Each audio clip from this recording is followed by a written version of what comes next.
Welcome back, WNST, Towson, Baltimore, and Baltimore Positive. We're keeping calm. We're staying local. One day I'll be able to walk across the harbor and around the pier and down into Fells Point and bend the elbow again at Sláinte and have some of those French fries I love so much and a big fat burger and a Guinness. Patrick Russell joins me now from Kooper's and Sláinte and somewhere north where he owns other things that I don't get out to the northern. I don't get out anywhere anymore. But he had a beautiful dog at one point that I once pet and attended bar at Kooper's during homicide, life on the street. We go back a long way. Patrick Russell, welcome in. I follow you on Facebook. I think everyone does. And we're all sort of in this pandemic thing together. Taking me a couple weeks to find you because you're out like serving burgers on a truck every day, right? Yeah, we've been busy. I mean, I've had two trucks in operation, and we've got one at Cooper's North and one in Fells Point. And every day we are delivering burgers to different hospitals, all these different folks from all around the city, all around the county. It's been unbelievable. A great response. Well, I mean, I met you doing a guest bartending gig. I guess it was 1998 or 90. Me and John Cedar were doing shots on the bar. That's all. Richard Belzer was waving to us. That goes back how far we go. Give the whole story of like your little empire, because you and I haven't had a coffee in 15 years, probably even tell like what's up. But all of this and businesses coming together and charity and community, Baltimore's been doing this forever, sticking together, really, and it's why we're still all here in 2020, right? That's right. Listen, the reason why you were bartending that night was because we were doing a fundraiser for the Johns Hopkins Children's House. And it's funny that we're on the phone right now because the guy that I'm friends with that helped me do that is here. His name is Trent Wade. He's actually over at the restaurant. I'm in Fells Point right now. We raised money for the Johns Hopkins Children's Hospital for years. You guest bartending with all the guys from Homicide, and we raised a bunch of money. I used to golf tournament for them. So I'm doing dinner for them next week. I'll get some other friends that are going to chip in and do dinner for the hospital, the families. We have been delivering, burgers to the Children's Hospital staff. So that's kind of how that all started, how you and I met on something very similar to what's going on right now, which is, look, we're all out of business, okay, pretty much, all the restaurants in town and everyone. And we're trying to figure out ways to come together, bridge one another together. It's kind of like what happened with 911, 9/11. We stopped and rebooted and all, found kindness in one another, and that's exactly what's going on. It's pretty awesome, actually. Even though it's a horrible thing that we're all going through, there's always going to be a silver lining, and you just got to find it. Well, I mean, snowstorms become parties in Fells Point, in some cases, and they put other people out of business, right? So, I mean, it has been a wild interaction for how all of us who own small businesses and whatever creativity that you had a dog that reminded you of a burger, that you should have a beer and 25 years later you got 5 of them or whatever, and trucks, and that there's an inspiration for everyone who builds things that when you get punched, you want to come out in the second round and say, all right, that woke me up. Now how can I change it and make it better? We've all had to adjust to all sorts of conditions in order to still be in business. I'm now almost 29 and a half years into doing sports radio. Pat, there's no sports, right? I mean, sports is gone. That was never like part of what I ever thought was possible, but then you try to rebound and say, well, how can we do this? Give me some adjustments for you in all of this. I mean, the hospitals obviously have been the place that you've seen a need and said, all right, there's a need there. I make food. Let's make that happen, right? That's exactly what happened. A friend of mine reached out to me, and he actually put it on Facebook. He said, hey, my family and I would like to participate in a worthy cause. Anybody have any ideas? So I said, hey, Brett, why don't you reach out to my buddy Trent, who's with Johns Hopkins Children's House, and feed a family. Well, they didn't connect. The next morning, a buddy of mine works over at the salon next to my Cooper's North location, and he asked if he could get 50 cheeseburgers to take to his boyfriend that works over at GBMC. So I reached out to my buddy and said, hey, look, I know you didn't connect with the Johns Hopkins Children's House. How do you feel about sponsoring this meal? It's $500. And he's like, done. Well, when that happened, it was on social media. Another friend of mine said, hey, I'll give you $50. And the next thing you know, I've had $10,000 put into my Venmo account that we have fed, like I said, all these doctors and nurses and admins. And it's not just about the doctors and admins and nurses. It's about everybody that works in these hospitals. They're all frontline people. And that grew to, I had some friends that gave me some checks over the weekend, and I'm launching something today. I'm glad to have the opportunity to tell you and your listeners, but every cop, every firefighter, every EMT that works for the city of Baltimore or Baltimore County can show up to my trucks, one's in Fells Point and one's at Cooper's North on Padonia Road, in uniform, whether you're on your shift or you just got off your shift, and we're going to buy you lunch or dinner this week, Monday through Friday this week. Nice. Anybody who knows a cop or EMT or a firefighter, let them know. It's on us. It's on my friends. I'm going to be posting it on my social media to let people know. But just like that, that's the thing. That's how people are coming together. And you're doing something amazing in that you're connecting me and other people like me to the public, where ordinarily you would be talking about, Orioles right now. And you've done just as much in reinventing yourself that we all have to at this point. Well, and the one thing I've always done is connected Baltimore business owners. It's how Baltimore Positive began. I mean, Pat, to give you the full story, full disclosure for me is I watched the city on fire after Freddie Gray. My wife was just getting better after the first time and about to go through it the second time and almost died the second time. And I saw the city kind of fall apart after that, playing baseball games for no one. Then the knee comes to the Ravens and half the stadium stops going to the games and half my audience stops listening to me. And then we have the murder rate. Then we have a corrupt mayor in the city. Now we have this. I started Baltimore Positive a year and a half ago because I felt like there weren't enough positive stories, and there were so many people doing so many good things to try to make the city better. And, you would be a great example of this down where you are, where look, bad things have happened in Fells Point, good things have happened in Fells Point. I remember when you looked out across the street and that was the homicide set for a television. Now it's this incredible, world-class hotel. Fells Point's a world-class destination. We're a world-class city who has some problems, and it's going to be for us to fix this, right? Before the pandemic, before any of this, it was about all of us coming together to say, how can we make the city better? How can we get better elected officials? How can we help our police? How can we help our firefighters? How can we help our business owners? How can we help our students and our educators and our teachers here? And I think that this thing, whatever this thing is on the other end, all of us are getting really good practice at helping each other right now, aren't we? Well, look, everything you've just said, if anybody decided they didn't want to be a listener to you any longer based on the premise that you just laid out, I don't think that they need to be a listener. It's right in front of you. Okay, we need the city to be better. We need our politicians to be better. It's very simple. We need our education system to be better. Every business owner in this city wants nothing more than to have a great educational system for the children that live in the city. And no one's going to fight me on that. We all need it. We need economic development. How do you get economic development? People to invest in the city. Why would you invest in the city that it's still with unrest, with 30 politicians? Why would you do it? All the rest of us have already invested in the city, and we're sitting here hanging on, waiting for the right people to come into power to make it work. Well, Patrick, I put my home on the market a year and a half ago. No one's walked through it, literally, in a year and a half. And I have a beautiful home that I always thought I'd be able to. That's why I've gotten involved, because the investment of my life, my whole life's investment, is in Baltimore. So if I'm not going to step up to try to fix it, who then? Who will? And I know how vested you are and how vested every Fells Point business owner is, how invested every Jason Seamer and every Ed Lauer that sit on every bar stool in every place, and every bartender and every person that's ever supported it. We all want it to be better. I hope that on the other end of this pandemic, we do have a better sense of community and a better sense of pitching and helping each other out. I think I'm feeling that. Certainly in a way I never have. I don't think we're going to have much of a choice. I think that it's the way it should be anyway. It shouldn't take something like this to get to that point.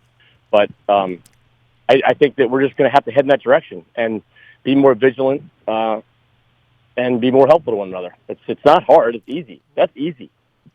Tell me the story of your place, because I asked you about the dog in your place. Like, how did you come to own that place and come up with an Irish bar? Give me the whole timeline, because people know you, but I've never heard you tell the whole story. And I don't even know when Cooper's North came about. I know it came about, and I wound up going up there with my wife at some point when she was in battle with Kim Knight. And we had a delicious sandwich. We watched the World Cup at your place up there, matter of fact, back in 2014, I believe. Yeah, we opened that one in 2012. So I worked, long story short, I lived in Colorado for a ski season. And when I was in and out of college, I did not graduate from school. And I was wasn't sure I wanted to do. And I was in Colorado, and I lived in Denver and then Aspen and hung out in two bars. One was called the Wind Coop Brewing Company. One was called the Cooper Street Cafe. Cooper Street Cafe was in Aspen. So when I injured myself, I came back home, and my girlfriend and I decided to get back together, and we got a yellow lab. We named him Cooper with a K, named after my two favorite places out in Colorado. And then she and I married 10 months later and have been married for 20. This will be our 25th year.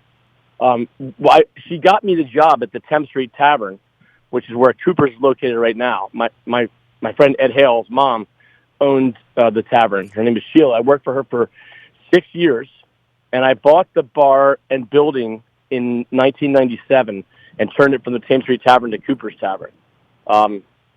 We had that for, a good run. We started in 97, and I always wanted to have an Irish pub because I'm an Irish descent from many, many generations ago. So I decided to buy the building next door, which was once High Tops, and I turned that into a Sláinte Irish pub. I went over to Ireland, bought all the furniture, had it shipped over, designed it. I didn't have a name for it, actually, and I was trying to figure out what to name, and my friend Hugh Sisson was sitting with me, and we were having a beer. And imagine that. And I said, "Hey, Hugh, help me out. What should I name this pub?" And he said, we're going back and forth, and he's like, how about Sláinte? And I said, yeah, man. I mean, that sounds great. It's a cheers bar, and Sláinte means cheers to your health. So there's the name, and there's where it came from, sitting having a beer with my good friend Hugh Sisson, and then it came Sláinte. And Woody's is my deck bar, and that's named after my black lab, Kirkwood, and he's named after a ski mountain out in Northern California near Heavenly. So we named Cooper and then Woody's. And then from there we had, we went into the bed and breakfast business. I bought Sealy's Waterfront Inn down the street in 2009. I launched my first food truck in 2009. And the food truck thing, the inspiration on that, where did that come from? I mean, that was sort of right along the line when the Guy Fieri started sort of promoting such things, and it went from being like a carnival thing to being a gourmet thing, right? I mean, actually, it came from a Japanese fusion truck in L.A. called Koji, and they're a taco truck, Japanese fusion taco truck. So I'm like, you know what? Baltimore Best Burger. We get voted City Paper, Baltimore Magazine, Baltimore Sun. We're known as Baltimore's Best Burger, so let's get and put it on the road. So I went up to New York. I had a truck built, designed it, went up, drove a box truck back. I've never driven a box truck. Drove it back from New York, and the rear view mirror, you only have one. It's on the side mirror. It broke. So I'm driving this 25-foot box truck from New York, and it was quite a sight. I was pretty scared. Well, the weirdest part of New York is they're like roads you can't get on, right? Like, so you make the wrong turn, you get on a non-truck road, you're screwed, man. It's and bad. That's 10 years ago. So you keep in mind that 10 years ago we didn't have all the abilities with Waze app and all the different apps. So like we were still kind of like trying to figure that out.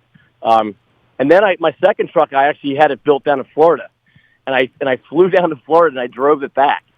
And I thought I was like, doing the great thing. I put an air conditioning unit inside the truck, and it was like $5,000 to do it. And so I flew down there with a buddy of mine that worked for me, and I was like, all right, I'm going to drive, you navigate. And we get in the truck. It is in July, and it was so hot down there, and the cab did not have air conditioning, so we had to drive this thing 1,000 miles with no air conditioning. It was brutal. I bet your hair was a little blown up when you got back then, right, with the windows Yeah, open. it was all good. It's funny. We pulled into this barbecue joint in Atlanta, and I had this big taco truck. Originally, it was a taco truck. Now it's a second Chowhound. But it was this huge taco truck with, like, my friend Charles Lawrence is a Baltimore local artist. He's amazing. He designed this awesome bar with all these sea creatures sitting out eating tacos, drinking margaritas. And I pull up to this redneck bar in Atlanta. And I mean, this guy, the owner, was awesome. He was wearing overalls with no shoes, serving pig out of his. Well, that's why you were there, because you knew the food would be good. It was awesome. It was I can't remember the name of it. I remember it, but it was so good. So anyway, that's the whole story, man. We opened Cooper's North, and then we opened Cooper's Jacksonville, and then my wife and sister and I have a salon in Mount Washington, and we have a great crew of people that cut hair and do facials and massage and pedicures and manicures, and we got all kinds of stuff going on. But of course, nothing's going on now. We're all closed. But the food trucks are in operation, and people are Venmoing me money to help support these first responders. So that's what we're doing. That's how we're operating. Well, you guys did some stuff like back during the holidays. Weren't you like out on the street giving out candy and waving to people and doing stuff like that? I mean, weren't you literally? You did that a couple weeks ago, right? That was on Valentine's week. Nick from Sukasa and the owner of Max's, Ron and Gail Furman, and we had Nick's wife Allie and Gia's over in Little Italy, and Sergio. Bunch of people. See, I know all these people, man. I mean, I had Ron on. I mean, Ron and I were talking about challenges, and I said to Ron, I said, you're going to get through the pandemic. I was at your bar the night all the lights went off when the Rembrandts were there, and there were 300 people packed into Max's. I heard you talking and about we that. lit candles, and they played. We figure things out, man. I mean, I've seen Furman under duress. We'll figure this out. Let him know that, But, I mean, you guys did a good thing, and there is such a sense of community amongst business owners. Everybody knows everybody. I haven't seen you in 15 years, but I know you. You know what I mean? Right, exactly. And also, we connected. I mean, obviously, I care very much about what's going on with Jen, and I reached out to you about that. And so, you guys have had a rough go, man. And, this town's certainly behind you guys, too. I want you to know that. Nah, man, we're cool like Fonzie, man. We're just trying to get through this pandemic so we can get back to, having tacos up on the deck and hanging out and coming down and having a Guinness and sprawling out and taking a walk on the cobblestone and doing it all. So hang in there, serve the Chowhound. If the burgers come downtown, I'm always down for a cheddar burger. You know me. And by the way, you mentioned Hugh Sisson, man. I always tell everybody this. When people ask me about the best wings I ever had, Hugh Sisson had these sort of beer-soaked wings that were like these lemony type of things that he did down at the old Sisson's next to Turner's on Cross Street. Man, get that recipe, man. Can you do that for me, Patrick? I'll call him today. Get some heavy seas and drink some beer with him, and I'll get some of his wings. Tell me, I don't know if he still makes them or not. But I'll ask him. He did a wing that was the best. It was sort of a baked wing. It wasn't like a fried crispy wing. It was kind of a falling apart, juicy wing. Yeah. So ask him about that. So and tell him I want to have him on the show to talk about beer. All right. I'm going to have him call you. Pat, love you guys. Appreciate you. Stay safe. Wash your hands. Keep everybody safe. Keep feeding the first responders out there. Keep up the good work. We'll keep sharing it. All right. All right, man. Thanks. And next year, if it's not too cold, I'll run out with you maniacs and give candy out on Valentine's Day. I can't promise I don't like the cold, all right, because it's February. But I'll do it in July with you guys, all right? All right, sounds good. You got it. Patrick Russell, Cooper's, Slancha, all that good stuff. He said he had 15 minutes. I took 19. Sorry, man. Cheeseburger's well done. Not medium anymore. Patrick Russell, Cooper's North, Cooper's South, Cooper's everywhere, Cooper's Jacksonville, Chowhound North, Chowhound South. Bring me a burger. No mustard on my burger. I don't eat mustard. Mustard's evil. Cheese, though. Lots of cheese. Should have talked to him about those Minnesota burgers that they do, where they put the cheese right in the middle and they melt it in there. It was overrated. I'm not going to lie to you. They put, like, American cheese in it. Like Kraft cheese food stuff. It was almost like those crepes up in Philly putting the cheese whiz on the cheesesteaks. What kind of cheesesteak is that with cheese whiz on it? It's a real cheese, man. Like, get out a little bit. Some Munster, some Gouda, some sharp cheddar, some Vermont cheddar, some Guinness cheese stuff. I miss real life. I miss sitting in a bar with a beer. So I'm going to talk about it more. Go support our friends, all of our friends that have been on, all the names we just dropped. I got to hit Gia. Is Gia doing food? I know Amici's is. I'm going to get some meatballs. We supported Franco's in Catonsville the other night. Saw Lou. Got to support Evan. Steve Yampieri over at Jennings as well in Catonsville. So support everybody. If you're going to go out one time this week to get your groceries, make an essential roll by to get a pizza at Pizza John's, this is essential. How about a dozen crabs and some crab cakes over Costas? Do that. Or Al Seafood. If you're out of town, order some Fadleys online. My boy John Keller, was his birthday on Monday. His wife shipped him Pizza John's to Arkansas. All things are possible in the middle of the pandemic. I even stopped talking about sports.